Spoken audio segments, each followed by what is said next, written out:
Ya, salam Bapak Ibu Saudara sekalian.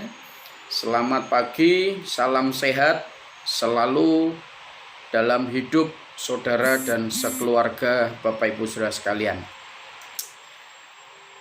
Pagi hari ini saya mau berbagi dengan Bapak Ibu Saudara sekalian.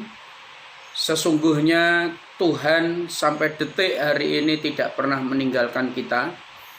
Dia selalu menyertai kita, Dia selalu menuntun langkah-langkah kita, sehingga sampai hari ini saudara dan saya masih diberikan ruh, masih diberikan nafas, masih diberikan kehidupan untuk berjuang hidup dalam mempertahankan iman Bapak Ibu Saudara sekalian. Jangan sia-siakan setiap kesempatan yang Tuhan berikan kepada Bapak Ibu Saudara sekalian sepanjang 24 jam dalam satu hari saudara dan saya menjalani kehidupan. Bahwa sesungguhnya kehidupan kitalah ketika saudara dan saya berkenan dan melekat di hadapan Tuhan, maka Tuhan yang memanggil saudara, Tuhan yang memilih saudara, maka Tuhan yang bertanggung jawab akan hidup ibu bapak saudara sekalian. Saya sampaikan pesan ini kepada saudara-saudara saya yang saya kasihi, dimanapun saudara berada mendengarkan video saya ini. Ada tiga tokoh contoh di dalam Alkitabmu atau Alkitab kita, Bapak Ibu Saudara sekalian.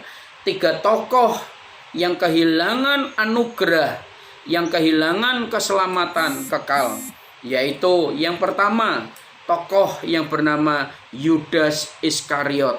Siapa Yudas itu? Yudas adalah orang yang dekat dengan Yesus.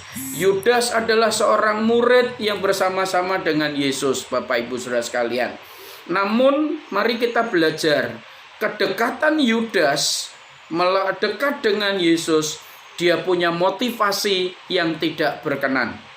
Nah, ini kita belajar Bapak Ibu Saudara sekalian lewat kebenaran dalam kabar baik ini. Yudas adalah seorang yang dekat dengan Yesus. Yudas adalah seorang kawanan atau murid yang bersama-sama dengan Yesus. Bahkan kononnya Yudas itu adalah sebagai bendahara. Nah, ibu bapak saudara sekalian, mari kita belajar. Ketika hati kita ada hal yang serong, ketika hati kita tidak murni, motivasi kita tidak murni melayani atau memberikan hidup kita yang sungguh-sungguh, saudara, disitulah ada celah, ada kesempatan untuk Satan, iblis masuk dalam kehidupan Yudas. Ibu bapak saudara sekalian, singkat cerita, Yudas menjadi seorang pengkhianat. Nah, mari kita belajar, saudara dan saya yang sudah terlibat dalam pelayanan, yang sudah terlibat dalam pengabdian, yang sudah melayani Tuhan, saudara, jagalah hati kita, jaga hidup kita, jaga motivasi kita, supaya saudara dan saya tidak kehilangan anugerah yang kekal atau keselamatan yang kekal seperti Yudas, saudara. Nah, kita tahu semuanya Yudas kehilangan anugerah itu. Akhirnya hidupnya binasa, hidupnya tidak berkenan, hidupnya jauh dari hadirat Tuhan. Nah, kita bisa belajar dari kehidupan Yudas ini, Bapak Ibu Saudara sekalian. Saudara, mari kita lihat dari kehidupan Yudas ini. Yudas kehilangan anugerah, Yudas kehilangan kemurahan, Yudas kehilangan keselamatan. Tokoh yang pertama, Yudas. Yudas adalah seorang aktivis, seorang pelayan, seorang yang memberikan pengabdian kepada Tuhan, namun motivasinya membuat dia kehilangan. Namun hatinya telah menyimpang dari kehendak Tuhan. Akhirnya Yudas kehilangan anugerah yang kekal. Saya mengingatkan Bapak Ibu Saudara sekalian, biarlah dalam kehidupan ini saudara dan saya selalu menjaga hati nurani yang murni, tulus melayani Tuhan dan setia terus melayani Tuhan dalam kehidupan ibu bapak saudara sekalian. Yang kedua, saudara, tokoh yang kedua yaitu Tokoh yang kedua namanya Imam Kayafas. Tokoh yang kedua adalah kehilangan kebesaran. Beliau adalah seorang imam besar. Beliau adalah kehilangan anugerah. Nah, yaitu Imam besar Kayafas.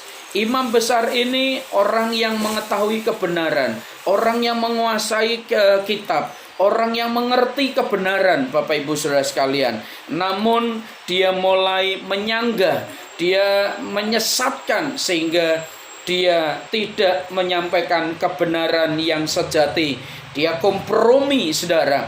Dia mengebiri kebenaran, dia memperkosa kebenaran, sehingga imam besar Kayafas, saudara, tidak mendapat anugerah kekal, tidak mendapatkan anugerah, tidak mendapatkan keselamatan. Padahal dia adalah seorang imam besar, seorang tokoh agama. Mari kita belajar, saudara dan saya, sebagai tokoh agama, sebagai imam besar. Mari kita harus berkata jujur. Jikalau kita berbicara kebenaran, kita harus menyampaikan kebenaran dengan benar. Jangan memperkosa kebenaran, jangan mengebiri kebenaran, sampaikan kebenaran dengan baik. Nah, tokoh yang kedua adalah imam besar ini, Bapak Ibu Saudara sekalian, tidak mendapatkan anugerah yang kekal, kehilangan keselamatan, padahal dia diberi kesempatan untuk bicara kebenaran. Yang ketiga, Bapak Ibu Saudara sekalian, yaitu Pilatus. Pilatus, saudara, seorang hakim yang menghakimi, saudara. Dan kita lihat, saudara, seharusnya seorang hakim bicara tentang keadilan, bicara tentang kebenaran. Namun Pilatus, saudara, ketika berhadapan dengan Yesus, saudara, dan Pilatus mengetahui Yesus tidak didapati satu pelanggaran atau kesalahan. Namun Pilatus tidak bisa memutuskan keadilan dengan benar karena takut dengan masa, takut kehilangan jabatan, sehingga akhirnya Ibu Bapak Saudara sekalian, Pilatus kehilangan anugerah, kekekalan, kehilangan keselamatan, kehilangan kesempatan, Bapak Ibu Saudara sekalian. Nah, inilah bicara, saudara, dunia tidak pernah bicara keadilan, dunia tidak pernah bicara kebenaran, dunia adalah dunia. Dunia ini berbicara daging, dunia ini bicara kedagingan, dunia ini bicara tentang keegoisan. Nah, dunia selalu berlawanan dengan kebenaran. Ibu Bapak Saudara sekalian yang saya kasihi, mari hari ini hiduplah dalam kebenaran. Kiranya tiga tokoh orang ini biarlah menginspirasi Bapak Ibu Saudara sekalian. Tetap semangat melayani Tuhan, tetap mengasihi Tuhan, dan mari kita benar-benar menjadi orang yang memperoleh anugerah, yang memperoleh keselamatan. Hidup ini adalah kesempatan. Pergunakan waktu yang ada, berikan waktu yang Tuhan sudah berikan kepada Bapak Ibu Saudara sekalian. Jangan kasih kendor, tetap losdol dengan Tuhan. Melayani Tuhan tanpa pamrih, jangan takut dengan keadaan situasi, tapi bersama dengan Tuhan, Allah Immanuel menyertai Ibu Bapak Saudara sekalian. Shalom dari saya, Laskar Iman Kerajaan Allah. Tuhan memberkati. Haleluya. Amin.